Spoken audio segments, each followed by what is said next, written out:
Gearheads.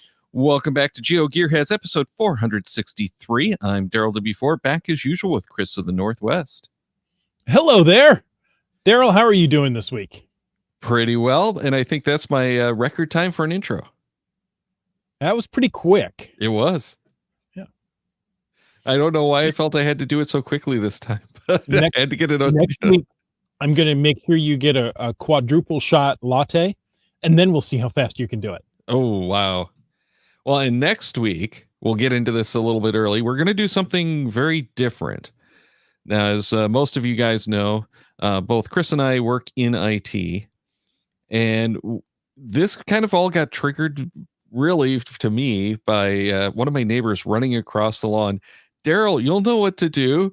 I have Microsoft on the phone, and they want me to pay them $300 to recover my PC. So this is happening so much more in the last couple of months, and we figured we'd share some of our knowledge and experience with you guys about these, not just cyber crimes, but we'll kind of focus on the cyber crimes because that's what we're doing.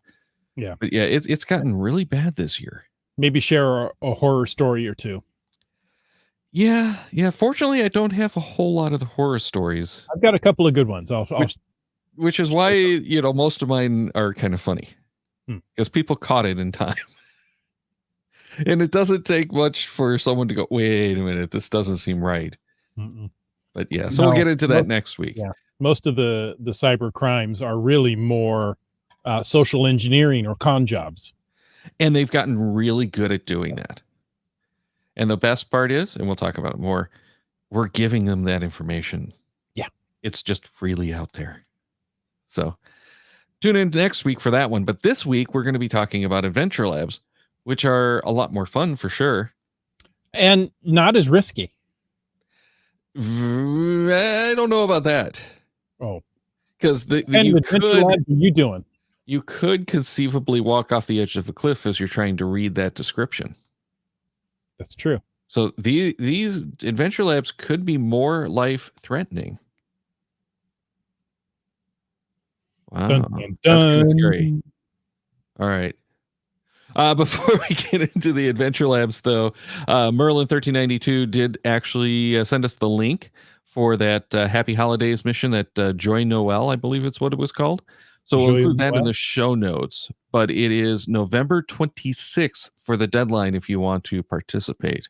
And you will need an unactivated Geocoin, not a tag, but a Geocoin. And it can't be a personal one, if I remember. What? So make sure to keep an eye on those requirements before you actually sign up so you don't get caught. A Geocoin like this one? Whoops. No, not that one. No, we want a complete Geocoin. No, like holes in it as it starts falling apart. Is that better? That's better, yes. What is that one? That is an Egyptian Geocoin. It's one of the original Egyptian Geocoins. I don't think I've seen the Egyptian Geocoins, but that is very cool. Yeah, this is a very cool one. I got a couple. Let's see. Can I show you the back? Yes. Focus. There we go. Oh, that is cool. Yeah. So, sorry, folks watching the audio version. These are cool coins. All right. So GSM times 2 says the question is, who reads the description, or do you just go to get the answers? This is my question. I know, and I have the same thing that we talked about before. Yeah, because I went to a good amount of effort on my adventure lab to describe the situation, lay out the story. It's a very heart-wrenching story, really. And people are just going to go to the location. What do I have to do? Okay, and you know what? I just did a couple of adventure labs, and you know what I did? I didn't read it. Answer. Yeah. Okay, what do I need to do? So even though I'm conscious of the fact that, the owner, is it an adventure lab owner? Artist? Creator. Put a lot of work into it. It's still just easy to go, What's next, right? And don't we do that also with geocaches? We really do, and I think that's just kind of the nature of the game at this point. Like it or not, it's the way the game is. Mm-hmm. If it is just text, you're not likely to read it, and especially for geocaches, you're not likely to read it. The kind of problem that I think we're running into with the Adventure Labs is there's no formatting. It's just straight plain text. Mm-hmm. So you can't do anything with like bolded characters. You know, if you wanted to have something where you read through, it's got to be like putting brackets around it. You have to have it in like the wrong case, maybe. So capitalized if it's lowercase, or if it's supposed to be lowercase, and uppercase if it's supposed to be lowercase. So, you know, something like that if you want to read into it. And because it's, you know, proportional spacing on a screen like a phone, it's going to flow differently on the different phones. So you can't even expect it to look the same across all the devices. Right. Right. So the text itself is a limiting factor. So you can't put a puzzle in an Adventure Lab cache like that. You can certainly have puzzles in the text, but not in the way that we've done with the web on the cache descriptions before. Exactly. So I think, and it really came to this conclusion after I finished my first lab cache and the first few people started to do it. I think you really have to do the YouTube videos if you want people to pay attention to it. Mm-hmm. Mm-hmm. Now, GSM times 2 says he's disciplined himself to read the descriptions to acknowledge the effort someone is putting into making it interesting. We have to put aside our geocache senses. And yeah, I do try to read those for sure. But part of the problem can also be if you're out there doing one of the Adventure Labs on a sunny day, it might be a little tough to read that screen, especially if you Well, actually use your phone as a phone. I I don't was think going to that's an say you issue have to think anymore. about that. What was sorry, what was that? I don't think that's an issue anymore. No, I don't know a whole lot of people that do that. But it's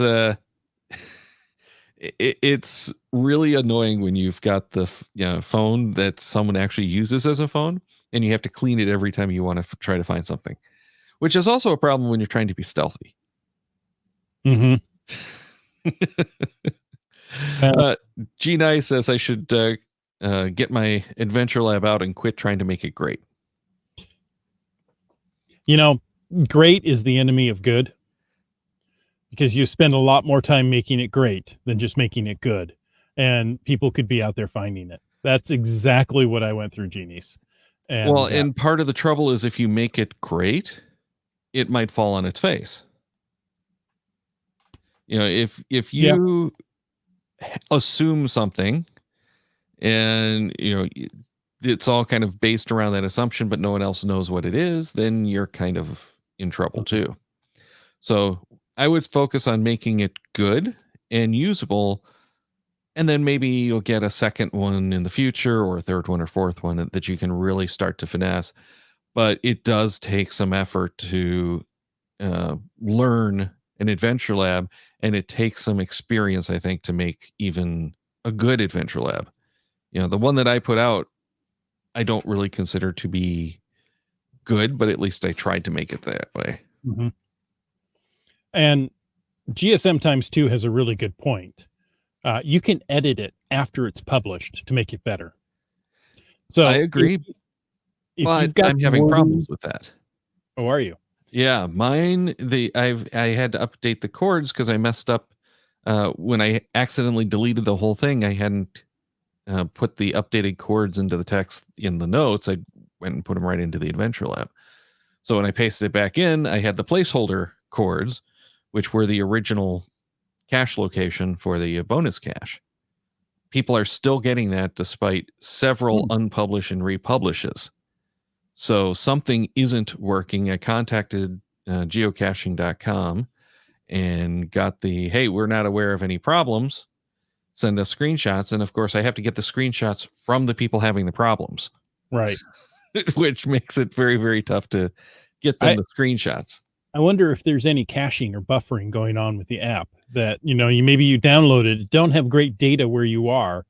And so it's going to hold on to the last update it got. Well, that was my thought as well. But the one cacher that has really been working with me on it went and deleted the app. So I don't think so. Now, one of the catches is a lot of the phones don't actually dump out those caches and stuff until you do either a reboot, or in some cases you have to actually do a reset, or the next system update goes and does the garbage collection. So it could be that he still had information cached, but we're going with probably not, and there's something actually wrong. Because he didn't start this Adventure Lab until after I had made those changes. One of the other catches was they told me I had to go and delete the tests, which I didn't even realize I still had in there. So I had to go and delete my tests, even though it was published, because apparently you can actually get those test versions showing up. That doesn't seem right. Well, I think the problem is if I go to my my Adventure Lab app, it does actually list all of those tests, and I have to delete them on the phone as well. So again, it's getting into that cached content. So I'm thinking if you are the owner, it makes a difference. I can't see how it makes a difference on the users, but it's one of the things that they brought up is we have to delete those. Okay. GSM times 2 says, it is very important to accompany your beta testers when they do it. That will help you identify issues that you did not see as you set the Adventure Lab. One of the risks of doing that, and yes, I do agree it's always a good thing to do, but one of the risks of doing that is the coaching that you might unknowingly do. So you have to be very careful to not interfere, which is not an easy thing to do. But it's also a good experience just to make sure that the adventure, the experience that you wanted is actually what they're having. And they're not running into the, hey, what's this? Ooh, is it this one or is it this one? So yeah, it's a great idea to go out with the people and watch it. Just make sure to not interact with them. And one of the problems that I had when I did this was Renee was my beta tester, and she was out with me as we scouted as well. So she had advanced knowledge, which doesn't necessarily help. Actually, it gets in the way. But that was also that way I talked about it a lot for the YouTube channel. So, yeah, there's a lot going on there. GSM times 2 says, yes, you have to be silent, and it isn't easy to do. Yeah, these are your babies, so it is really, really tough to disconnect, but it's very important that you disconnect. It is your baby. And maybe more so than a geocache. I'm thinking more like a multi-cache maybe, but yeah, just more like a multi or a really deep puzzle. Right. Maybe something as much as like a gadget cache, you'd get that invested in, but it's got that story. It's got the extra investment going into it. So yeah, it's easy to get maybe overly invested in it, but you know what? At one point, you got to let it go. Absolutely. Now, here's another question. Okay. Do you have to do all 5? No. And technically, you don't. But are people going to do it if you only have 3? Why not? Because is it worth the investment of driving out there, spending the gas, spending the time, if you're only getting 3 finds? But that actually came up when I was working on the. How far do you drive for just one geocache, Daryl? It depends on the cache, but generally not very far. Okay. So that was kind of one of my questions was, the one that I'm doing is going to be watch a bunch of retro ads and find the price, and that's the answer. At former store locations, as in, locations of stores that the business is no longer with us. So, extinct businesses. So I was going through having a rough time finding some of these things. I was like, if I only do 3 of these, is it going to be compelling enough that someone wants to come out here and do it? I think it will be. I mean, people do, parking lot, park and grab caches, under a skirt at Walmart. True. And, not as much work goes into it as this adventure lab. So, Yeah, also true. But yeah, I really wasn't sure if that's going to be a factor or not. And every adventure lab I've seen in the last several months is 5, which is what you get with your adventure lab award. So I found that kind of interesting. Everyone assumes you have to do the 5, and I'm wondering if you really do actually need to do the 5. I recently interviewed a adventure lab hider. They were in Canada at a maritime museum, and they did 9 stops. I go, well, why did you choose 9 and not 10? I didn't know you could do 10. 9 was all the stops we had, so that's what I did. Good enough answer for me. That's interesting. And 9 is that's all they had to put into the adventure lab, not that was the limit of the adventure lab. Right. Right. Jim Stark says, if it is a sequential adventure lab, do you know before the adventure how many stops it has?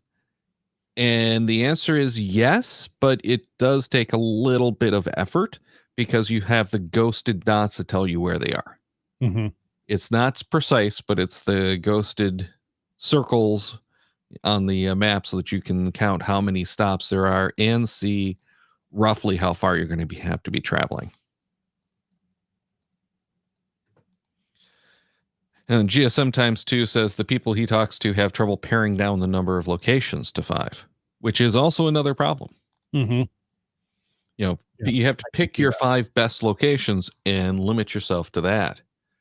So actually, we have an email from Goldfinch that kind of talks to that problem and how he got around the 5 cache limit or 5 stop limit.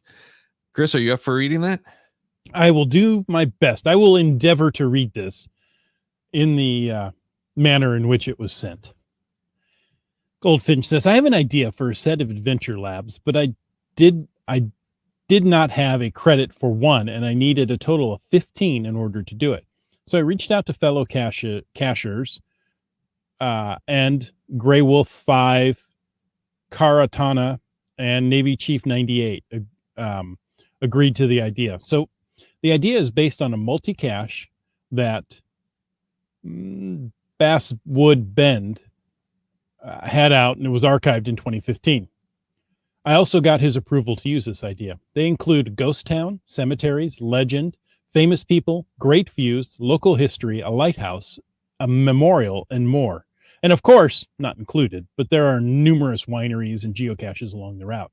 They have only been public for 16 days, and I'm receiving good comments on the bonus caches, and ratings on them are 5 stars.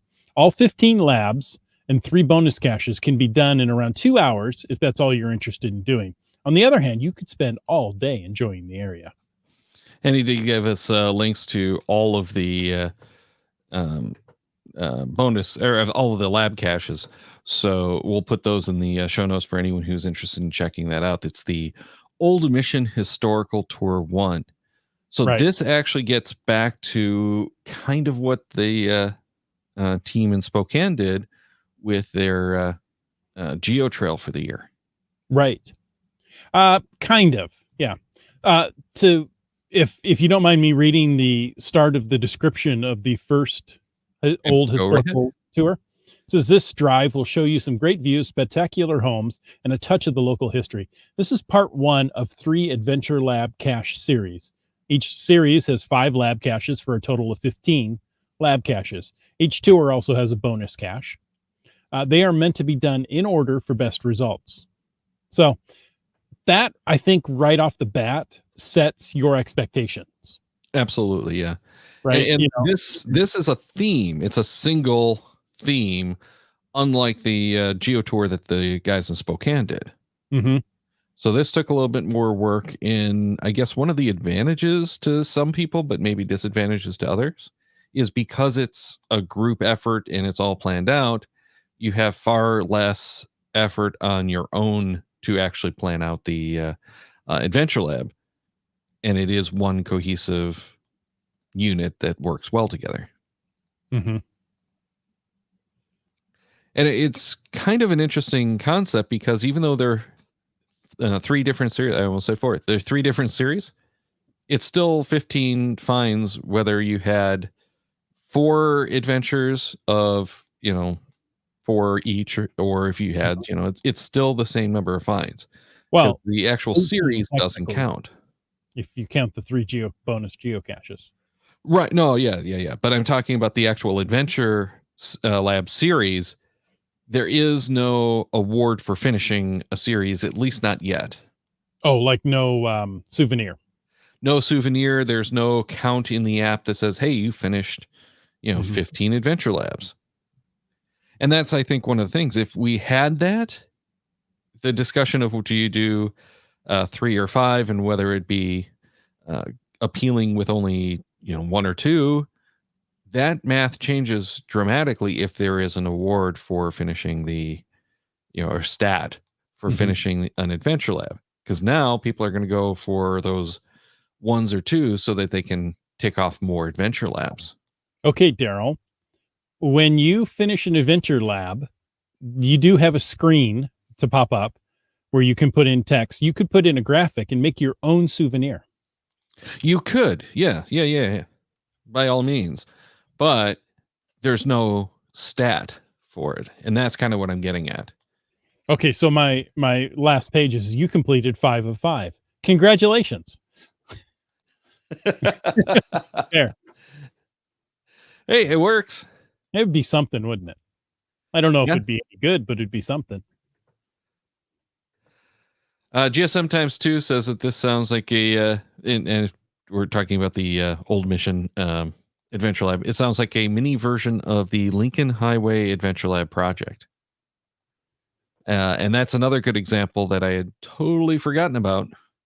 But there's a few people who have pooled up those Adventure Lab credits and come up with some really remarkable results. One of my questions on that, do you think we would have seen this were it not for the pandemic?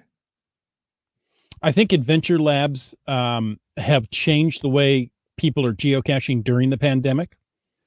It's changed the interest level, I believe. Yeah. Especially because a lot of states weren't allowing caches to be published. Right. But you could still publish an Adventure Lab, which didn't, well, it was completely non-physical. Right. Still got people out and going. I still admit, Daryl, when I'm out caching, I forget to open the Adventure Lab app and see if there are any near me. So I'm excited that soon, I don't know when, that Adventure Labs will show up in the geocaching app on the map. So you can at least know they're there and then go open them in the Adventure Lab app.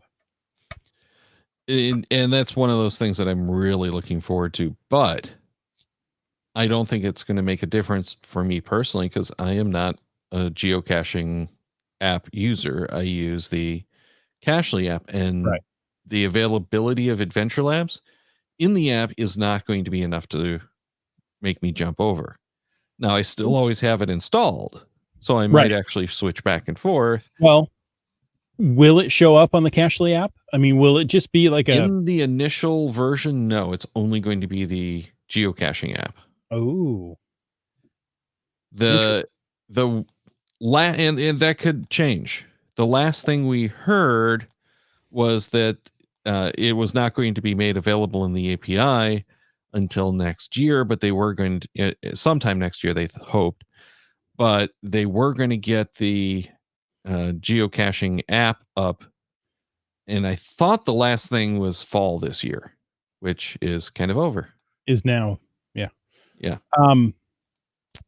Interesting. So that's been a moving target.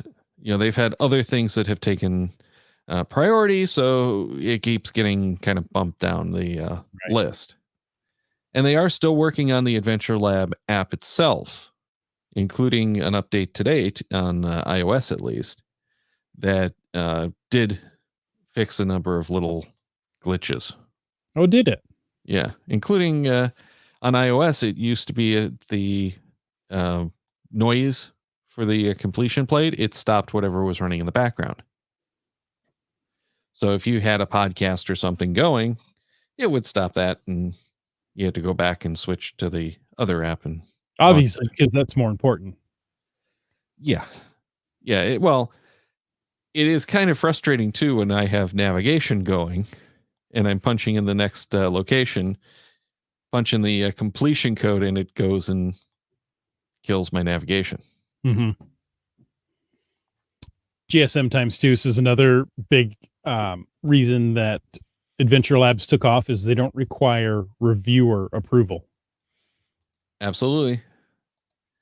Well, and kind of to that point, I always wondered what would happen if two people had similar ideas and tried doing similar adventures in the same spot.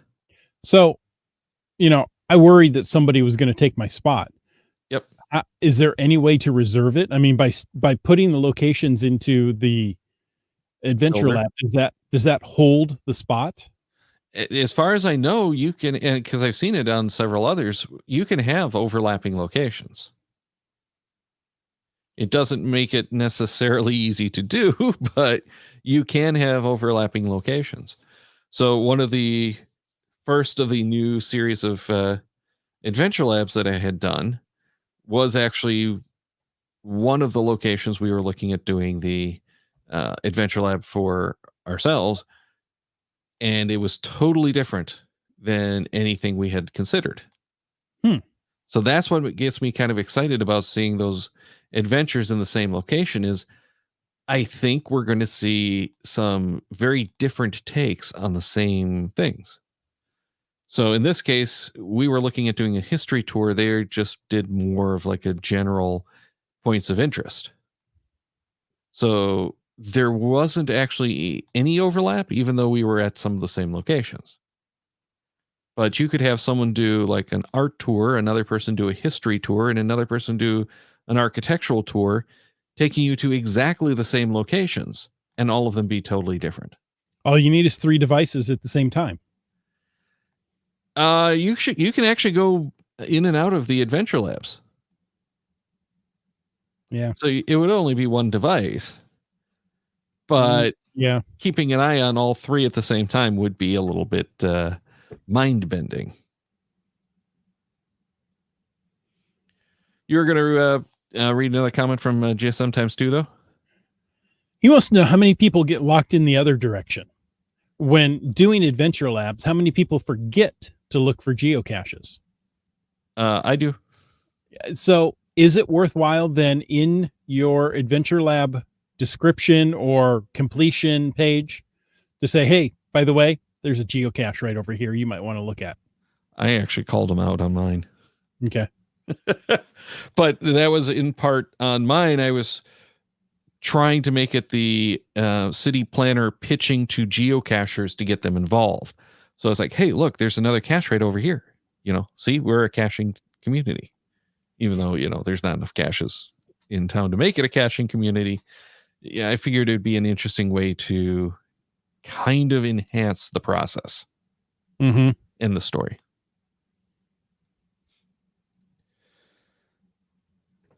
That happened to MRDSW. Okay, that's what I kind of thought.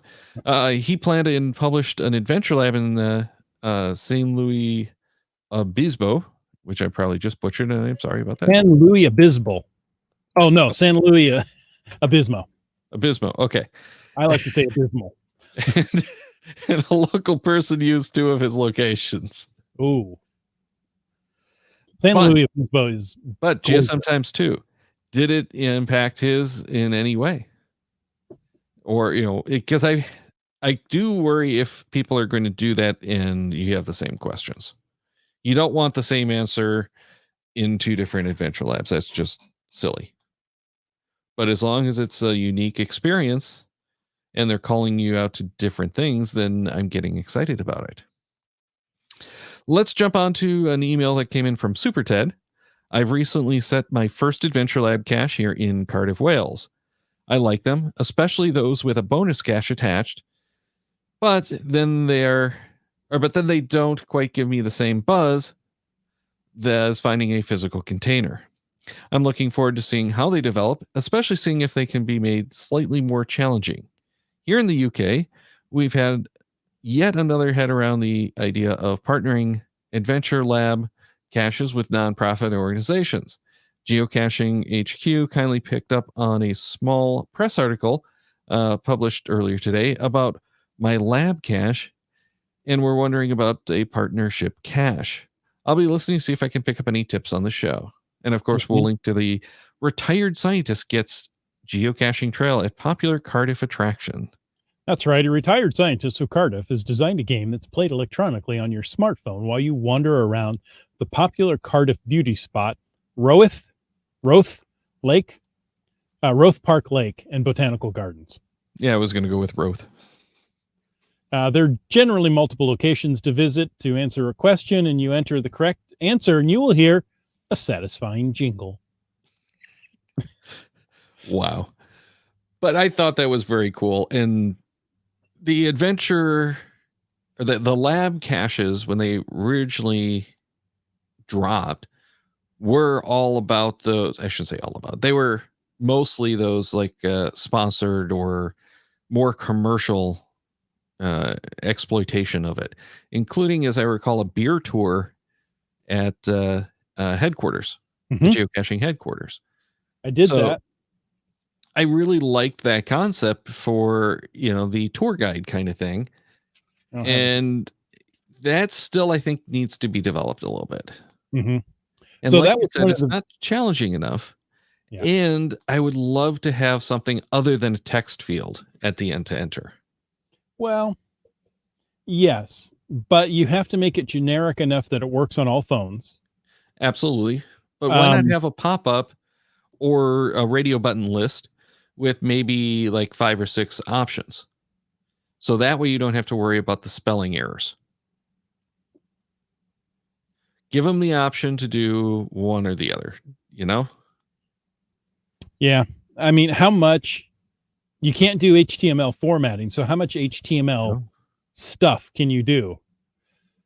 Well, it doesn't have to be HTML at all.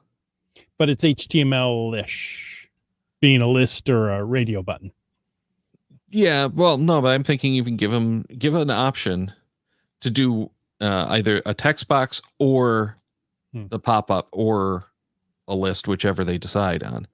But just something to, make it a little bit less prone to user error, because that's one of the big things I keep hearing is the frustration over how do you enter in the answers and make sure you're not entering them multiple times. Well, we had one of those where we had to go like 4 or 5 times, even though they were pretty clear about how it was supposed to be entered. In the description of the question, it was like there was that much question left that we didn't get it right on the first 3 tries. Okay. So I got feedback on my Adventure Lab from MC3 Cats. He probably is listening. And he said, in your question, make sure to put what type of answer you're looking for, right? So if you're looking for a number, is it a 2-digit number, or is it, the number spelled out? Yeah. Yeah. And most of mine, I just did what is the year, that kind of stuff. and I haven't heard too many complaints about it. And what if they did it in Roman numerals? Right. So you have to be very specific, and yeah, I was trying to get it specific enough that people would obviously know, and I was hunting for answers that wouldn't give you the ambiguity. So I did have one that was a problem in the testing, which is where I deleted the whole adventure. But I had one that was not working the way I wanted it to, so I had to wordsmith the text to make it happen. Mm-hmm. That I agree with. You do have to do that. Well, we have one last bit of feedback, which comes from Wet Coaster, and you actually got into this article a little bit.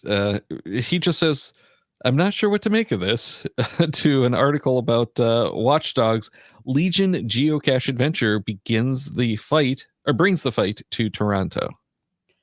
So Ubisoft and Adventure Labs are working together to create a Watch Dogs Legion real-life mobile experience.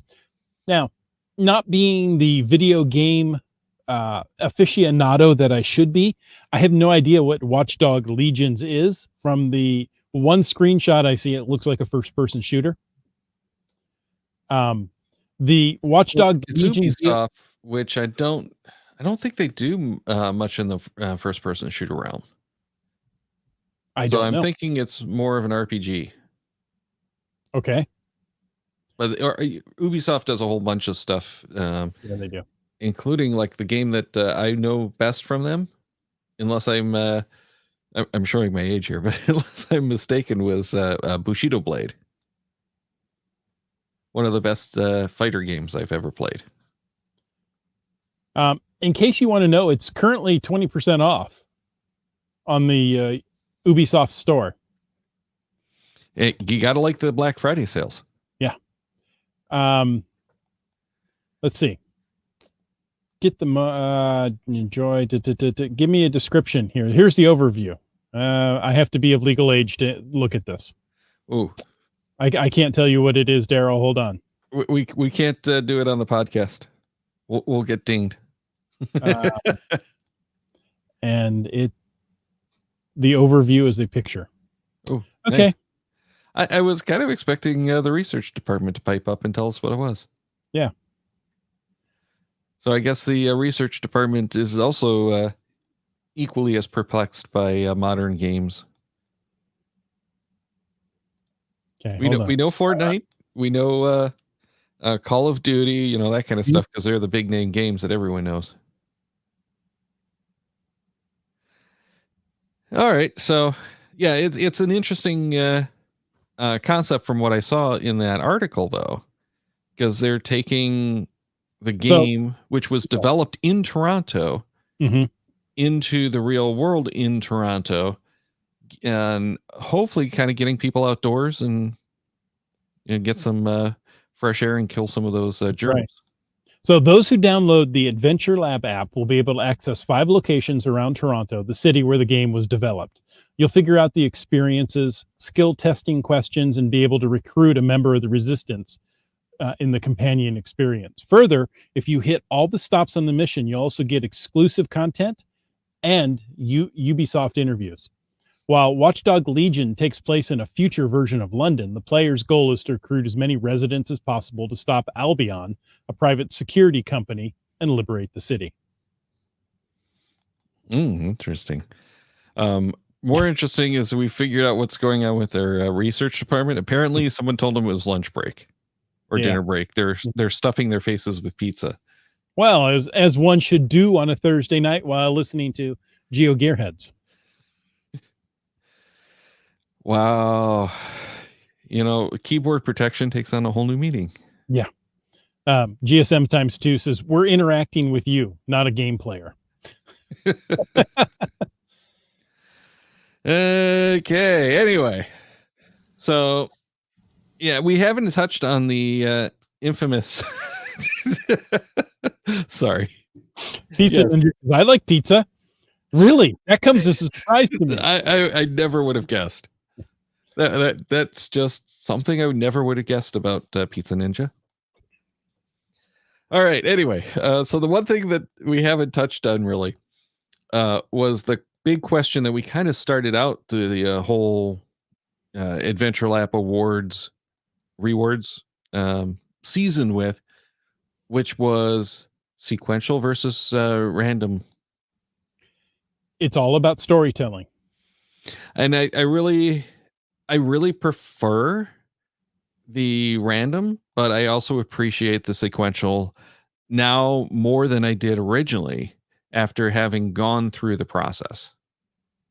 So I'm not sure I'm a good person to answer that question anymore. Mm-hmm. I'm really considering making mine sequential just because it's so short and it does lead you step by step through history. Yeah, yours is a take it out of order. time-based experience again. Yeah. So it does lend itself well to being sequential. And if you do it out of order, it's going to be a little weird. Wonky, one might say. Yes. Now, my first one, as we've gone over multiple times, is a sequential. The next one I'm doing is going to be full random because it's all about the location as you're getting to it. And I'm probably not going to do a bonus cache for this one. Right. Mostly because it's tough to do a bonus cache in that area. It's another one of those areas where there's a ton of puzzle finals. And what isn't a puzzle final is private property that doesn't lend itself to caches or under construction, including a big highway project. Ooh. Like major sections of the earth are missing right now. You feel the earth move under your feet? No. The sky to Moulin down? No. Oh, okay. No. Because I'm never there when they're working. But they are working because the I hole was gets going to bigger. say, how do you know they're working if it's a road crew? Are they really working? Or do they just go out there and put up the barriers, stop traffic, and then take them down? There's plenty of that. And last weekend they had the entire road closed, so I had to go like 3 miles out of the way to get to something, including I've got to go pick up some drives at Best Buy, which is right on the other side of that. So I'm hoping they have it reopened by this weekend. GSM times 2 says, moving from point A to point E to get them near the bonus is not good enough reason, in my opinion. Just suggest where the bonus is and let people make their own decisions. So again, I think that's assuming you can do it in a random order and it's not a time-based story thing, because if it's out of order, it's not going to make sense. Right. So I do agree that if you're going to have a linear experience, it has to be for a good reason. And I can see the argument for doing that, but I'm not sure that, and I just did one of those that worked that way. It's a linear experience because it guides you toward the final. But in doing so, I ended up at the wrong spot anyway. So that didn't work out so well for me. I still enjoyed it. It was still well worth the time investment. It was the only one that we really shot much video at that day because it took us to one of the most interesting places in that area.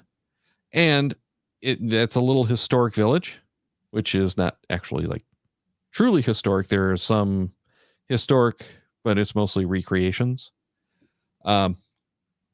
There's only one recreation. What's that? Recreation for recreation? Education. It's actually used mostly as a teaching tool. So, field trips, that kind of stuff. In any case, I really would have thought someone would have done a whole little story in that little village. There was one stage. That was it. So I was kind of disappointed in that. But, it's another one of those great locations that I found through geocaching years ago. And I come back to every so often because someone does something new there. it's just one of those hidden little treasures that I'd love to see someone do something with. And the Adventure Lab is the perfect reason to do it, or perfect way to do it, because there's nothing physical. Right. But you're interacting with the physical elements. Have them go to each of these stores. And maybe you end up at the train station and you welcome someone off the train and greet them with this care package that you created as you went shopping around town. That seems like a lot of fun. GSM times 2 says, correct, story is a good reason, or history and time is a good reason as well. And if you cannot get one answer, you are dead in the water and you can't move on. Yeah. And that's one of the problems with the Adventure Labs, with a lot of the multi-caches, which is why people don't do multi-caches as well. And I kind of wish there were a indicator that you could say, hey, this is linear. And I also wish there were a total distance required so that you could filter on, what's walkable and what's not, kind of thing. Well, see, that's what I think the description should be within your first paragraph. Say how many stops there are, how long you think it's going to take, walking, driving distance, and if it's sequential or not. Or I if agree, it's sequential, period. But you can't filter on that. No, but at least then when you click it, you can look and say, I don't have time for this. Yeah. Nobody got time for this. Yeah, but I want filters. We have enough Adventure Labs that now we need filters. Meanwhile, Chris Brew, which is MC3Cast, correct? Mm-hmm. Okay. Want to make sure I had that right. Sounds like Daryl has a place for his next adventure. No. I've got my next adventure lined up. I just have to finish it up and get it published. He has a place for his current adventure. Yeah, I need another adventure credit. So once I get that next adventure credit, then I'll consider it. Okay. I'm going to say something. The facts may not be exact, but the spirit is right. Businesses or nonprofit organizations can approach geocaching.com and get a 10-stop adventure lab for, I want to say $250. Interesting. So it's inexpensive if you want to promote something. Let's say we've talked to several museums lately and they're shut down, right? You can't do a thing with them. But you could do an adventure lab, walk around outside the museum and talk about the different points. So that takes a walking tour, which maybe was, a headset and a device of some sort. I want to say a Walkman, but that kind of dates me. You take the walking tour, or you would take a guided tour of some of these locations, but you could do that with an adventure lab, and it's self-guided, and it still brings people to the museum to come and see the exhibits. And one of the things I'm thinking is a lot of places are doing those informational YouTube videos now on their artifacts. Now you have, easy, readily available information that you can literally just pop in there and play those videos as part of the Adventure Lab. Mm-hmm. A YouTube docent? Yeah, exactly. MC3 Cat says in the app you can request an adventure credit. I'm going to go do that right now. Yeah, definitely. Hopefully that will work and we'll get some more out there. But we are running kind of long, so why don't we wrap it up? I would love to hear what everyone else has to say that we didn't talk about on this Adventure Lab show. And we do have another randomized show coming up. And I'm certain we're going to talk more about Adventure Labs because it definitely seems to be a hot point right now. So make sure to email us at geogearheads@cachemaniacs.com. Again, that's geogearheads@cachemaniacs.com. And we'll include those comments on one of the upcoming shows. But next week, we're going to take a break, do something a lot different from what we normally do. It's not going to be geocaching. It's going to be mostly like, cybersecurity kind of stuff. What to look out for and what you need to kind of be aware of when your friends and family come crawling to you going, hey, what happened with those gift cards that I sent you? That's another one of those big scams going around right now. So send us any of your stories as well. We'd love to include those on the show if you're willing to part with them at geogearheads@cachemaniacs.com. Until then, make sure you check the Cachemaniacs website at cachemaniacs.com for more on the Geo Gearheads, including show notes for this and all our episodes. You know why? Because we love hearing from our listeners. So leave us feedback by emailing geogearheads@cachemaniacs.com. I've heard that somewhere before. geogearheads@cachemaniacs.com or through the many channels of social media. Your support helps keep the Cachemaniac shows coming. Please consider becoming a patron through the link on our website to support the Cachemaniac shows. Geo Gearheads is produced by Chris Umfenauer and Daryl Wattenberg. The show's copyright 2020 by Daryl Wattenberg, all rights reserved.